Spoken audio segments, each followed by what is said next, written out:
Assalamualaikum warahmatullahi wabarakatuh. Perkenalkan, nama Afif Yunia Rahman, bisa dipanggil dengan Pak Afif.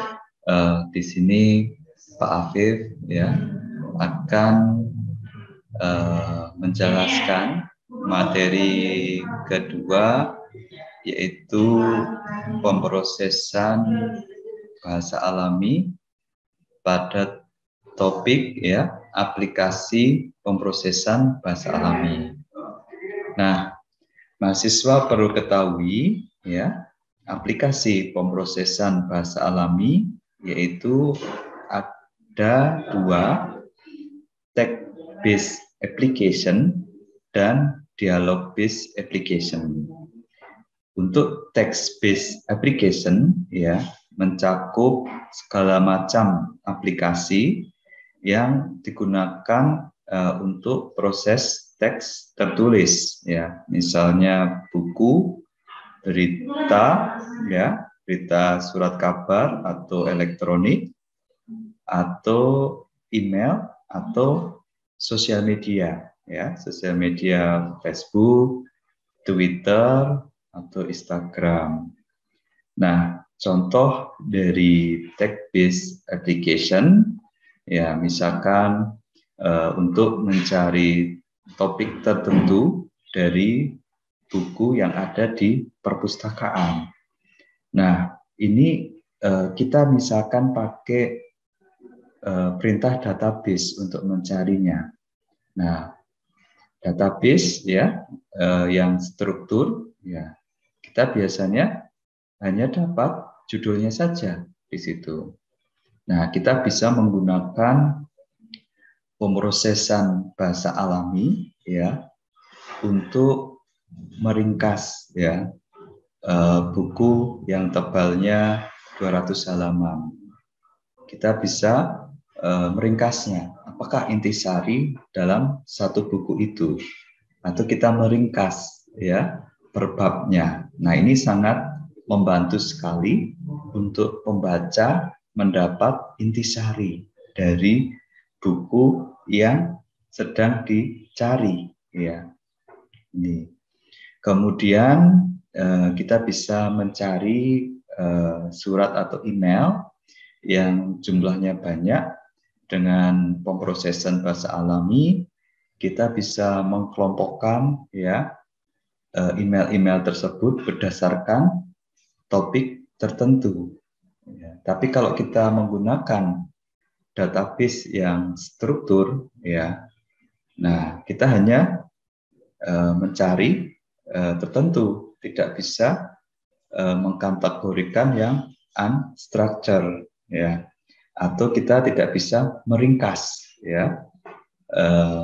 Misalkan di email kita ada penawaran produk A, ya, kemudian produk B, produk C, atau ada email dari mata kuliah dosen tersebut. Nah, ini pemrosesan bahasa alami sangat membantu, ya. Kemudian bisa digunakan untuk sosial media, ya. Kita bisa ya mengkelompokkan ya opini positif, negatif, atau netral di Facebook atau Twitter atau di Instagram atau di YouTube ya.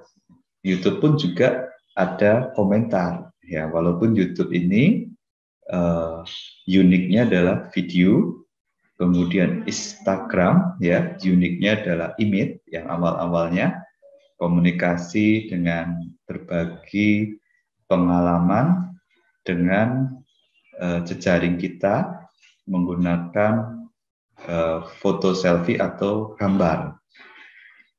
Nah, selain itu kita bisa mengkelompokkan ya, misalkan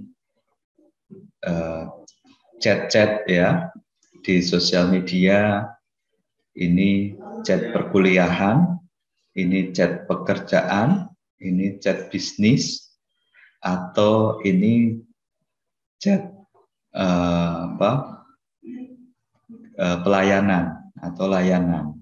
Nah, ini merupakan aplikasi pemrosesan bahasa alami pada text-based application.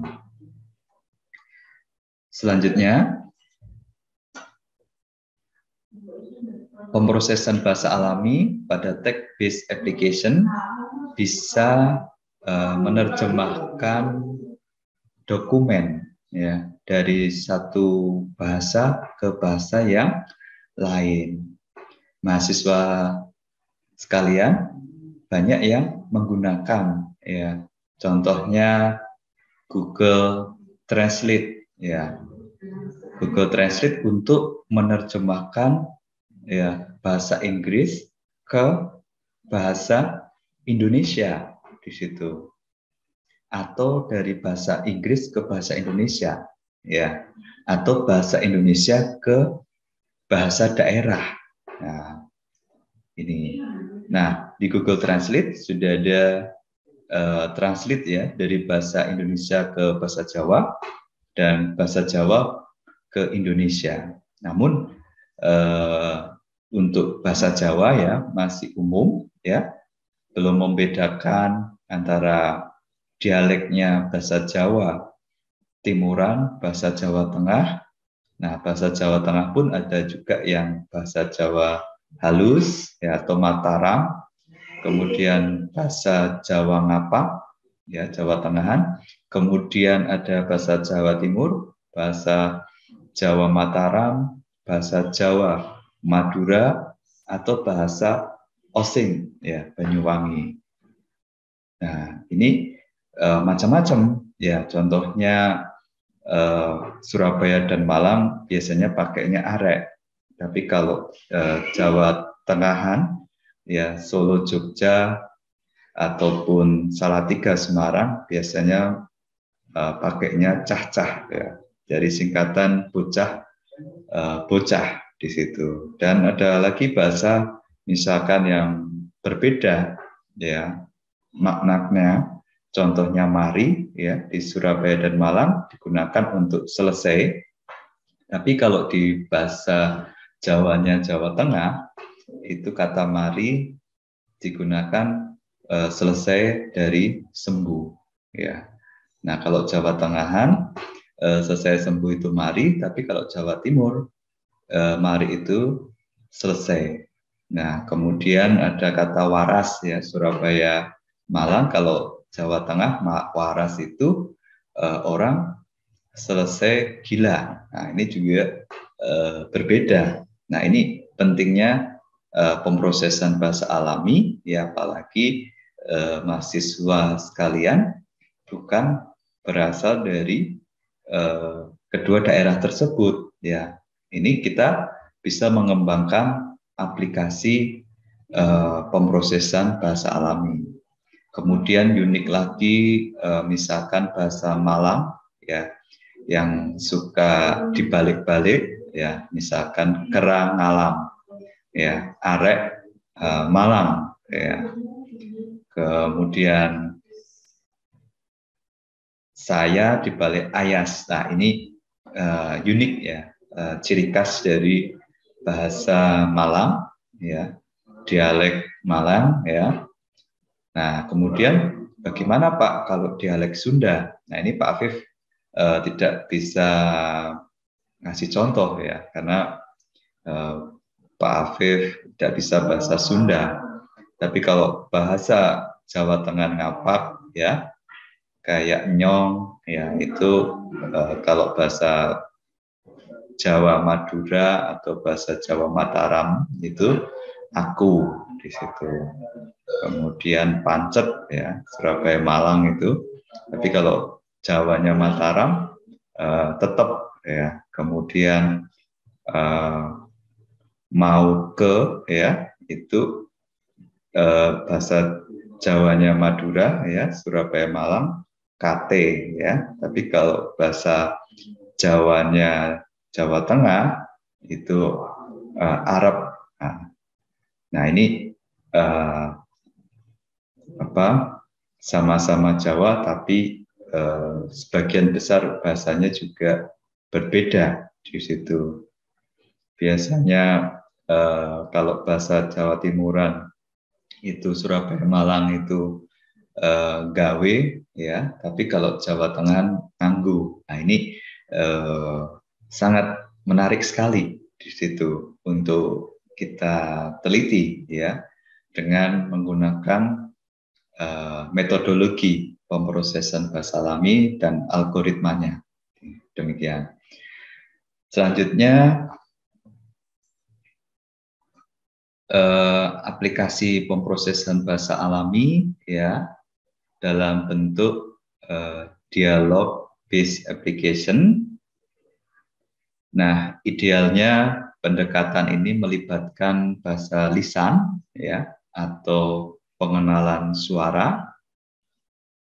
Kan tetapi bidang ini juga memasukkan interaksi dengan cara memasukkan teks ya melalui keyboard ya. Nah, contohnya misalkan untuk sistem tanya jawab ya ini membantu sekali pada aplikasi CRM Customer Relation Management. Nah, itu bagaimana suatu perusahaan atau instansi ya melayani konsumen atau pelanggan ya yang secara otomatis ya dijawab oleh robot atau sistem atau pakai sekarang ini chatbot ya.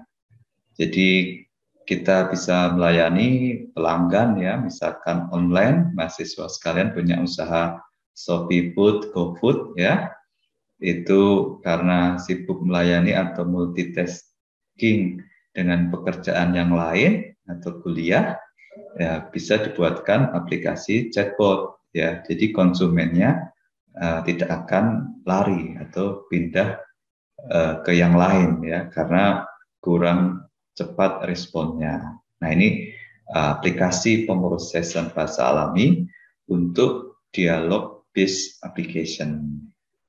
Selanjutnya, sistem otomatis pelayanan melalui telepon. Ya, kita bisa menulis ya dalam bentuk teks untuk orang yang kita tuju. Dari teks itu kemudian dirubah menjadi suara, ya, atau dari bahasa Indonesia teks, ya, kemudian speakingnya pakai bahasa asing, bahasa Inggris atau bahasa Arab, ya.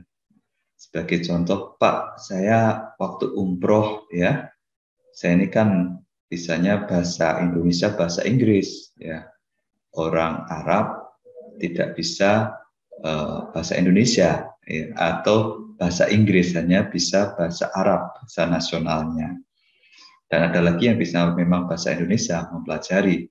Nah, mahasiswa sekalian bisa menggunakan ya aplikasi text to speech ya, menggunakan misalkan Google Translate ya, menulis teksnya bahasa Indonesia, kemudian speakingnya dalam bentuk bahasa Arab ya. Kemudian aplikasi itu juga dilengkapi dari bahasa Arab, kemudian tertulis bahasa Indonesia atau speak to speak, beda bahasa ya. Sini mengucapkan bahasa Indonesia ya, nanti bisa merubah ke bahasa asing. Nah, ini saya tentunya sangat membantu ya, apalagi mahasiswa sekalian ke China atau negara-negara Eropa yang tidak bisa bahasa Inggris ya. Mereka hanya bisa bahasa daerah. Yang bisa bahasa Inggris hanya kalangan yang terpelajar dan tertentu. Kalau misalkan naik taksi misalkan, itu supir taksinya nggak bisa bahasa Inggris. Nah ini ya akan sulit. Atau mahasiswa sekalian pakai bahasa isyarat ya, atau bahasa Tarsan. Nah itu ya bahasa kode-kodean. Nah tapi dengan pemrosesan bahasa alami dengan metodologi dan algoritmanya, nah kita bisa menyelesaikan masalah tersebut ya dengan dialog based application. Nah, selanjutnya bisa untuk kontrol suara pada peralatan elektronik, ya. Misalkan untuk smart home, mahasiswa sekalian sudah tidur, ya, pengen lampunya gelap, ya, malas untuk mematikan, ya. Kita pakai sistem pemrosesan bahasa alami, nanti ada sensor yang menerima suara kita, kemudian ada microcontroller, ya, itu bisa memproses dan mengambil keputusan, ya, mematikan atau menghidupkan, matikan lampu, nyalakan lampu, ya, atau untuk kontrol mobil, ya, atau motor, hidupkan motor ini, nah, hidupkan mobil ini. Nah, dari speed to control. Nah, ini bisa digunakan untuk mengontrol perangkat elektronik atau perangkat industrial, ya. Jadi tentunya dengan pemrosesan bahasa alami dialog based application ini, ya, dapat membantu perangkat elektronik atau perangkat industrial di situ. Kemudian bisa digunakan, ya, untuk sistem problem solving yang lain, ya. Ya, tentunya bisa untuk proses teknologi pembelajaran, ya. Jadi misalkan untuk mengajari, ya, mengaji, ya, dengan benar, ya, aplikasi tersebut, ya. Ini juga bisa membantu, ya. Misalkan, ya, mengaji, ya, kita bisa memasukkan, ya, teksnya, ya, kemudian speed, ya, sistem tersebut dapat mengucapkan lafal-lafalnya, ya, yang fasih, ya, sesuai di negara Arab. Nah, ini bisa digunakan problem solving seperti itu, atau bisa untuk pembelajaran di museum, ya. Ya, jadi kita bisa masukkan teks, kemudian speech, ya. Kemudian speech itu, ya, menirukan suara dari pahlawan, ya, atau museum itu, seakan-akan di dalam museum ini orang yang pahlawan atau yang bersejarah atau yang sudah meninggal, suaranya seperti itu. Nah, ini juga bisa digunakan untuk teknologi pembelajaran, ya, dalam pemrosesan bahasa alami. Ya, sekian, ya, dan terima kasih, ya, untuk perkuliahan pertemuan kedua aplikasi pemrosesan bahasa alami. Untuk mahasiswa yang baru bergabung, silakan subscribe dan jangan lupa untuk like video ini. Terima kasih.